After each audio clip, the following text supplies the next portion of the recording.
Hey guys, this is Lala Legacy, and welcome back to another episode of Air. So this is just a tiny bit further than where I had actually, or I accidentally went a little bit further than I had actually left off. Excuse me. So let's just jump right back in. She called my name, looking relieved. Then she slowly sat up. She wanted to tell me something, she wanted to tell me something then, but she could not seem to put it into words. What did you see? Did you meet Kanna? Yes. Where's Kanna? Lady Kanna. Her voice trailed off. She looked upwards. Lady Kanna, still in the sky. In the sky? She's still in pain. She forced those words out of her pursed lips. Uraha must have seen what was causing Kanna's soul to be trapped in the void.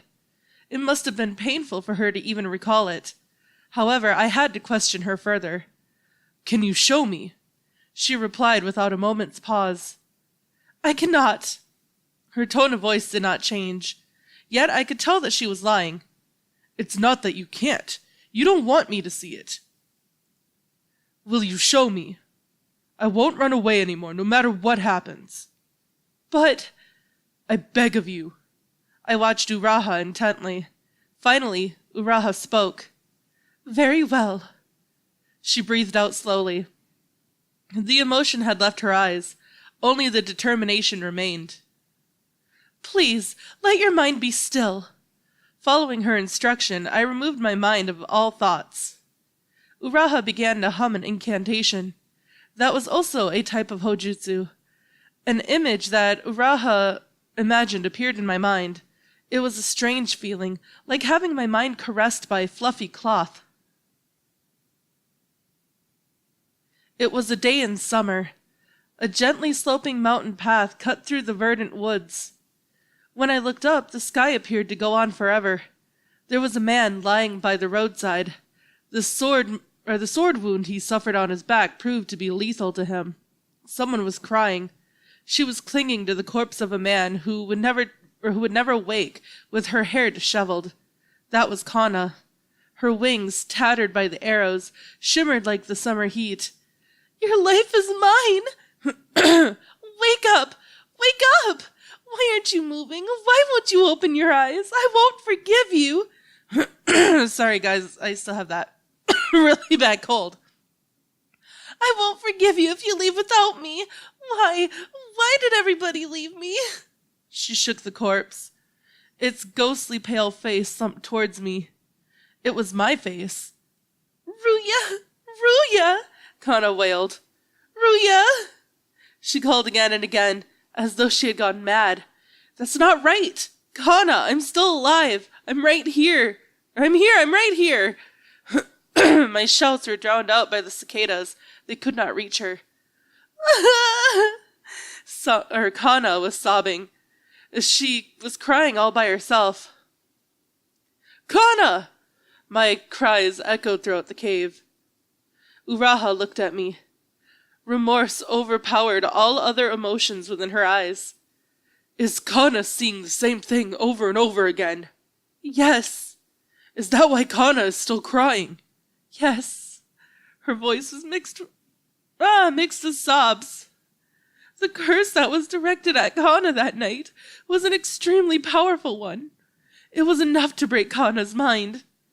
What I saw must have been a fragment of Kanna's precious memories. Memories of our journey together. Memories of the most painful day of her life. Memories of her strong but tender mother. Kanna flew into the sky shouldering everything, and now she was spent. Is that all you can see? Yes. The depth of a winged being's mind far exceeds that of a human. With my level of magic, I can only glimpse the surface of her mind.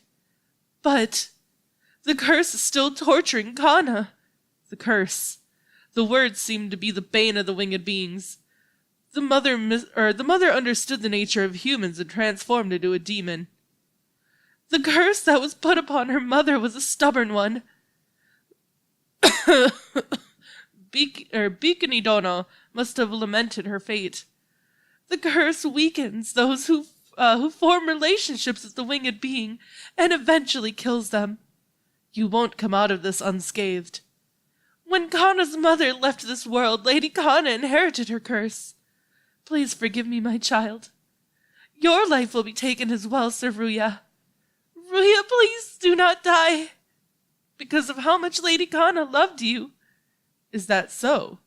I simply nodded. It must have begun since that night in Koya. I felt something was eating away at my life. I had always had the faint feeling that it had something to do with Kanna. When will I die? I'm afraid you don't have more than a year. Am I the only one who will die? Uraha's lips moved. Yes. You're always on Lady Kanna's mind. I'm able to deflect the curse with my hojutsu, but for you... Is that so? That's a good thing. That's not a good thing at all. Her hands tightened on the hem of her clothes. Why do you have to die?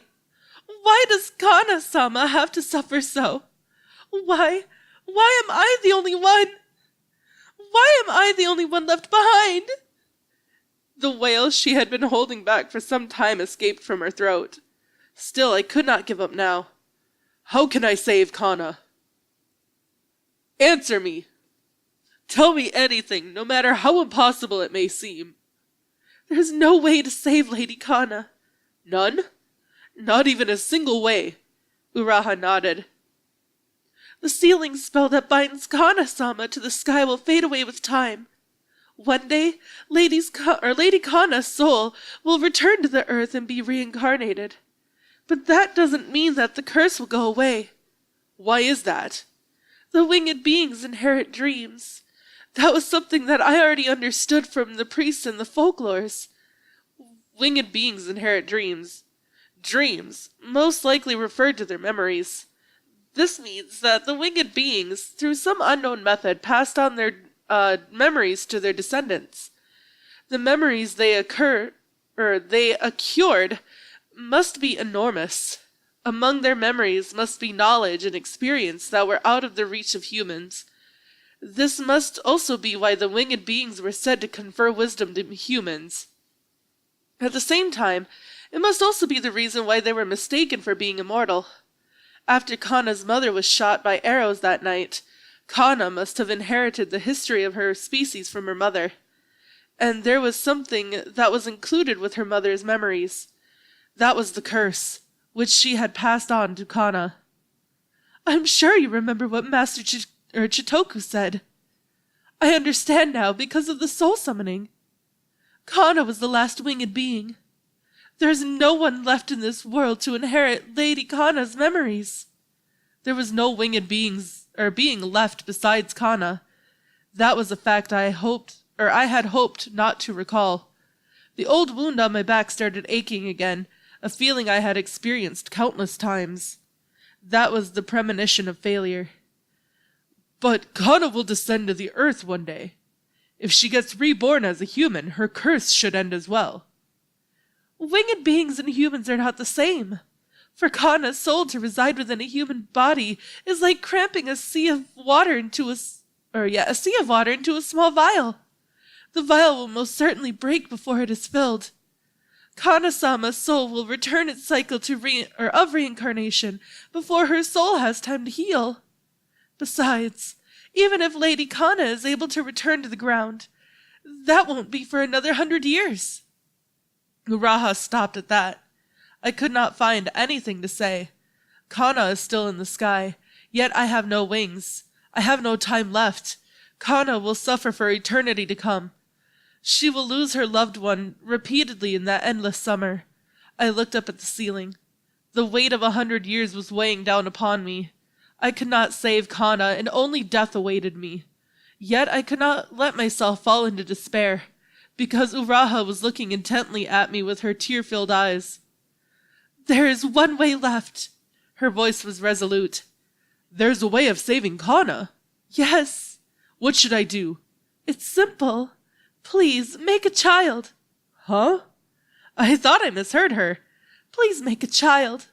An offspring will be able to carry on your will. Finally, I understood what Uraha meant. That's not all.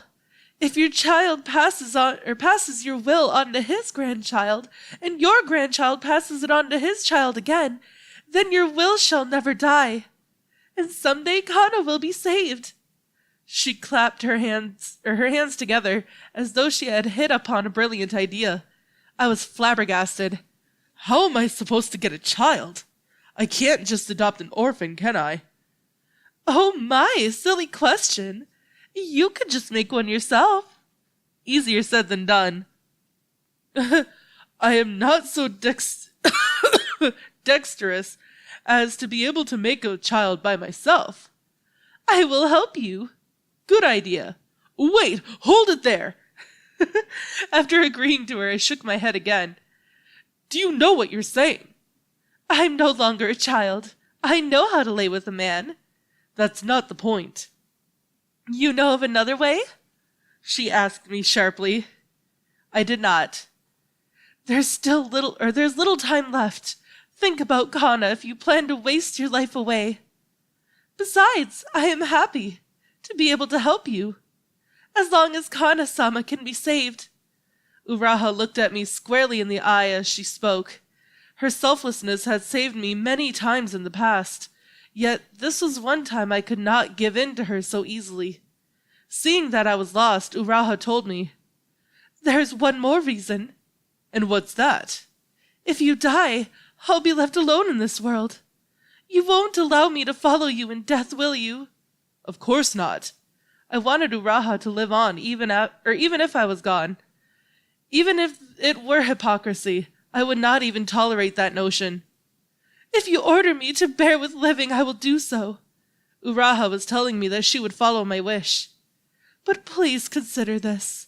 I'll have to spend the rest of my life without you and Lady Kanna by my side. It's a fate worse than death.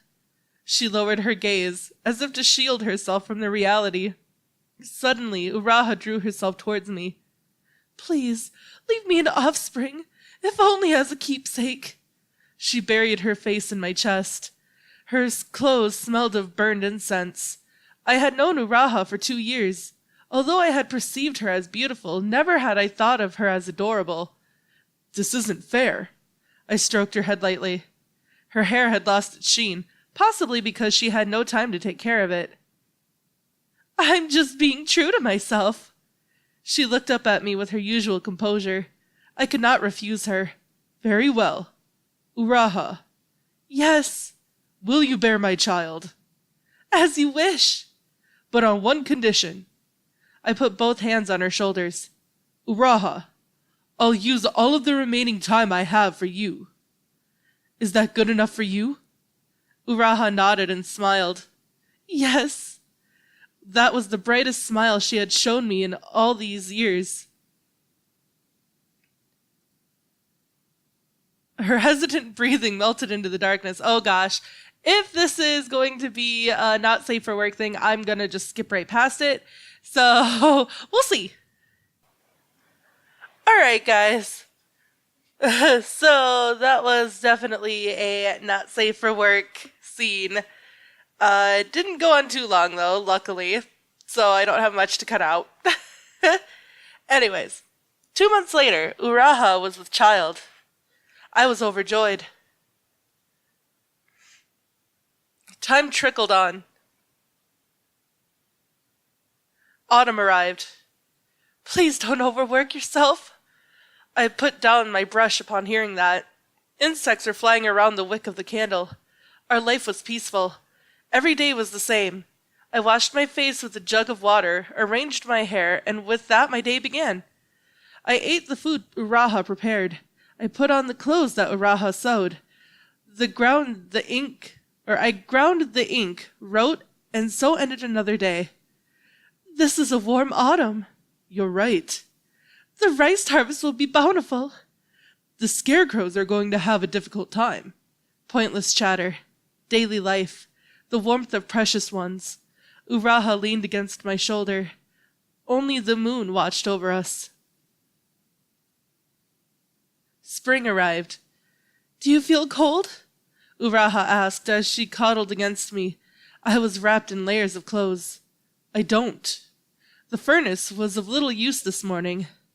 My old wound was aching with the cold. You should warm yourself up first. It'd be bad for our child if you caught a chill. Don't wear yourself out helping the monks. You're still overworking yourself even if you don't help them. Why are you laughing? Because I'm happy. She laid a hand over my withered hand. She felt warm, but her palm had turned coarse. I'm going to borrow some blankets. Uraha stood up and opened the door, then let out a gasp of surprise. Oh my! Snow, huh? That explains the cold. So it snows even in this land. Can you open the door so that I can see better? Yes. White crystals were falling from the sky. They looked like flickers of flame that had been purified by the sky. I watched the snow for a long time in the biting cold. Spring arrived. It's become warm, Uraha said while working tirelessly at her needlework. Gentle rays of light slipped through the gaps around the stone door. The faint scent of daphane lifted my spirits. I plucked heaps of horsetails today. Is that so? The whole mountain seems to be smiling. Layers of soiled cloth were piled near my bed. I used them to wipe off the blood I coughed up every night. Uraha spoke of spring like a little girl. Nothing else seemed to matter to her. Look, it's done! Uraha just finished sewing a puppet filled with cotton. It's ugly. Uraha smiled knowingly. She placed the puppet on the floor and infused her will into it. The puppet, which was made from cloth and cotton, stood up and started tottering. It jumped onto my chest, but it collapsed into a lifeless heap before I could touch it with my hand. That's impressive. I'll amuse the child with this when he's born. Then she placed her hand on her visibly swelling tummy. That's nice. I returned to my battle with the constant dull pain. Soon. The sun was almost down when we returned to the mountain path. The forest felt ominously empty. The slanting rays of sunlight turned the trees orange as darkness approached. We decided on a place to camp and put down our belongings. I'll go fetch some water right away. After Uraha brought out the bamboo canisters, Kanna said something unexpected. Let me help. Stay right here. I can't let you get hurt. All right. That was unusually obedient of her. She stayed put as she was told to some distance away from me. She looked lonely. Kanna? I'm here. All right. Small talk like this was embarrassing. Help me pick up some kindling if you're feeling bored. Kanna looked at me with surprise. Can I do that? Yes, just don't leave my sight. And watch out for snakes. I know that, she answered cheerfully and ran off. I remembered something all of a sudden, so I stopped her. Wait! What? Leave the walnut. I'll break it open for you. Kanna took out the walnut from her pocket and placed it in my palm. You can crack it, but don't eat it. You think I'd do that? Kanna ran off into the trees. The bells in her hair glinted in the darkness against the light of the westering sun. Despite what I told her, she had gone far away. I had lost track of where I was. I slowly opened my clenched fist. The walnut she gave me had disappeared. Are you awake? Uraha was right in front of me. Good morning. When I greeted Uraha, she looked shocked. Are you feeling well today? Uraha's eyes were red. She must have looked after me throughout the night. When was the last time I closed my eyes? I turned my stiff neck while still laying face up. The door was half open. Brilliant white light entered the room. Then I remembered. Summer was already here. I want to look at the sky. It's been ages. That's a rather fine idea. I have a feeling that we're really close to the end, so I'm just going to play till the end. Uraha's eyes were shining like they do whether we were about to set off on a new journey. I'll make the necessary preparations. Wait here. I saw her dab her eyes with her sleeve. Uraha understood as well. Today shall be the last day I look up at the sky. Uraha grabbed hold of the nape of my neck and slowly moved me out of the cave. I must be light as a mummy after being reduced to skin and bones by my illness. However, it was still hard work for Uraha, who was in the final month of pregnancy. The sunlight shone on every part of my body. Both of us sat down under a grove of trees, leaning on each other, a little distance away from the cave. "Ryuuya-sama, look! The birds are flying so high up in the sky!" She pointed towards the center of that blue sky. I could not see. The sky was too bright for me. Uraha leaned up against me. She looked at me and smiled happily. "Oh my!" "What's wrong?" I turned my head a little towards her. "My child is kicking me." She laughed again. "Do you mind letting me lay on your lap?"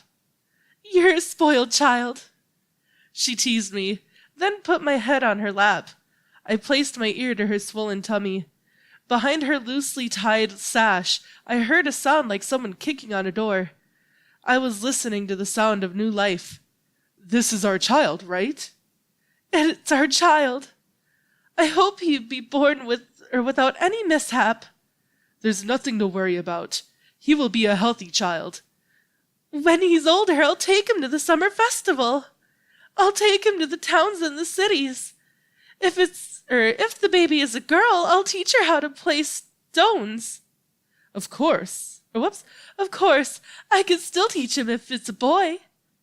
"I'm sure he'll be like you, quick-witted, dexterous, wise. Let's raise him to be a kind child." "That's too much praise." "Oh my, Sir Ryuuya! A child won't grow if you don't shower him with praise." "You might be right." We laughed. "I had a dream just now. I dreamed about Kanna."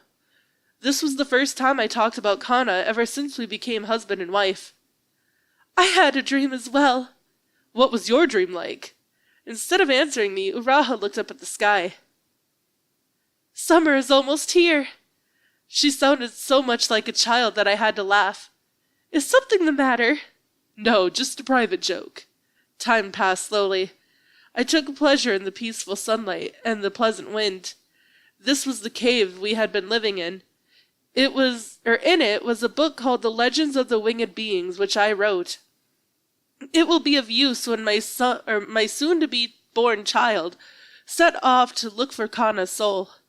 Uraha will teach our child Hojutsu. He will certainly become an adept, having inherited Uraha's blood. He might be able to arrive at an answer that we could not find. My heart beat faster. What lay beyond this hill? When I was a child, I had traveled under the same air, and that feeling welled up like the towering summer clouds. I shall travel through time itself to continue my journey, all for the sake of seeing that girl with wings once more. There is no greater wish. It was my sole regret. Even if this were just a dream. Can I ask you something?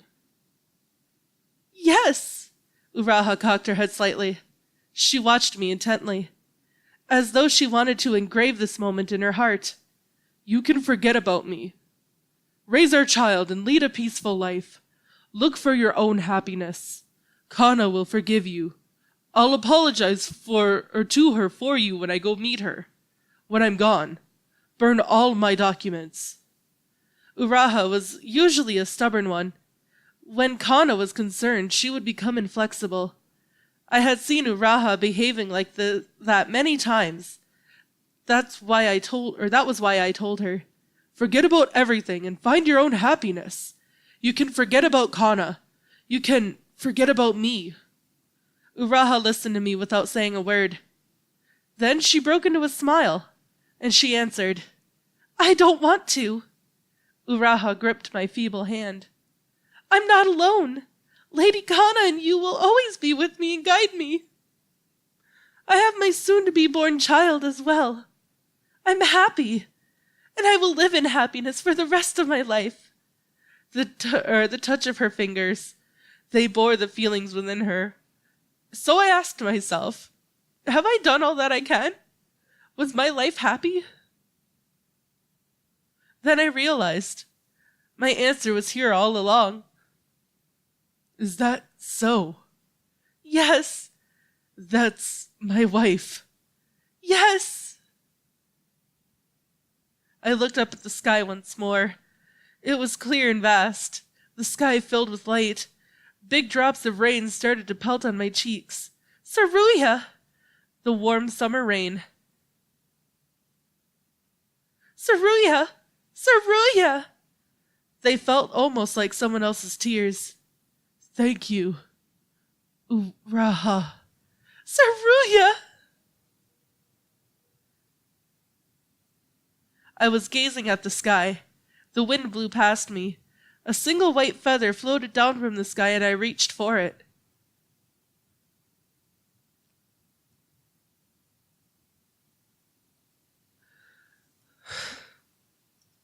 Oh gosh. What's the matter? No, it's nothing. Shall we go? Kanna is waiting for us in the sky. Certainly, I'll follow you. To the end of time.